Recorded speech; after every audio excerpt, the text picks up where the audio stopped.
Sunita Williams अंतरिक्ष में फंस गई हैं। वो 5 जून 2024 को बोइंग स्टारलाइन नाम के स्पेसक्राफ्ट में सवार होकर मिशन पर गईं। उन्हें स्पेस स्टेशन में 8 दिन रुकना था।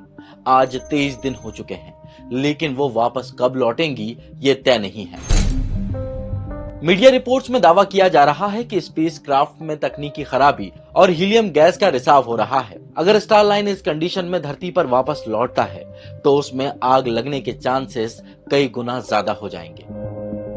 अब नासा पर तकनीकी दिक्कतों को नजरअंदाज करने का आरोप लग रहा है। आज भास्कर एक्सप्लेनर में जानेंगे सुनीता विलियम्स किस मिशन को पूरा करने स्पेस में गई हैं, साथ ही वो कैसे धरती पर सुरक्षित वापस लौटेंगी। ये अमेरिकी कंपनी एयरक्राफ्ट बोइंग और नासा का joint crew flight test mission है। ये स्पेस कैप्सूल एस्ट्रोनॉट्स को पृथ्वी की लो अर्थ ऑर्बिट लियो में बने स्पेस स्टेशन तक ले जाने और वहां से वापस लाने के लिए डिजाइन किया गया है। एलन मस्क के बाद बोइंग एस्ट्रोनॉट्स को स्पेस स्टेशन ले जाने वाली दूसरी प्राइवेट फर्म बन गई है। बीते महीने स्टारलाइन के लॉन्च को कई बार टाला गया। आखिरकार 5 जून को इसने धरती से उड़ान भरी, जो 25 घंटे के सफर के बाद इंटरनेशनल स्पेस स्टेशन यानी ISS पहुंची। इस मिशन में सुनीता के साथ मिशन कमांडर बुश विल्मोर और 5 एस्ट्रोनॉट्स मौजूद हैं। मिशन का उद्देश्य स्पेस क्राफ्ट से एस्ट्रोनॉट को स्पेस स्टेशन तक ले जाकर वापस लाने की क्षमता साबित करना है।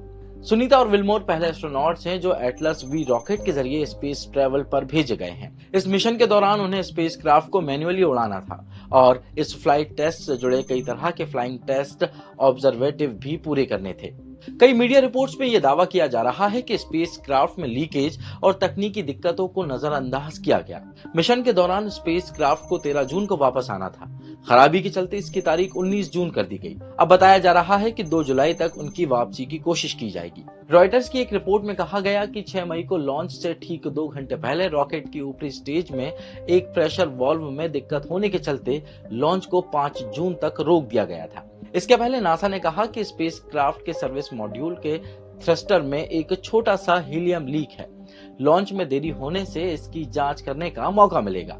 यहाँ आप ये जान लें कि स्पेसक्राफ्ट में हीलियम होने की वजह से रॉकेट पर दबाव बना रहता है और उसका ढांचा मजबूत रहता है, जिससे रॉकेट को अपनी उड़ान भरने में मदद मिलती है।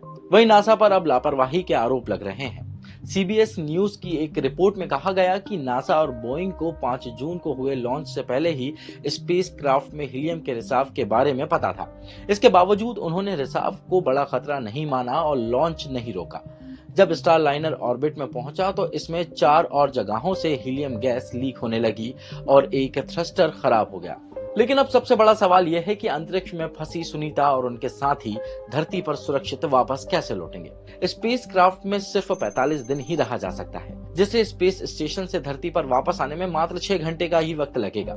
इस समय सीमा को पूरा होने के बाद सुनीता और विल्मोर को दूसरे एयरक्राफ्ट से वापस लाने की व्यवस्था करनी होगी। एलन मस्क से SpaceX क्रू ड्रैगन और रूसी स्पेसक्राफ्ट सोयूज दोनों जरूरत पड़ने पर एस्ट्रोनॉट्स को वापस धरती पर ला सकते हैं। वहीं नासा के मुताबिक स्पेस स्टेशन पर सभी जरूरतों की चीजें इतनी मात्रा में मौजूद हैं कि इन्हें कई महीने तक चलाया जा सकता है। इसलिए फिलहाल एस्ट्रोनॉट्स के लिए कोई खतरा नहीं है। अब सभी को उम्मीद है कि 2 जुलाई तक सुनीता और उनके साथी सुरक्षित धरती पर वापस लौट आएंगे। ऐसे ही और भी वीडियोस को देखने के लिए बने रहें दैनिक भास्कर ऐप के साथ।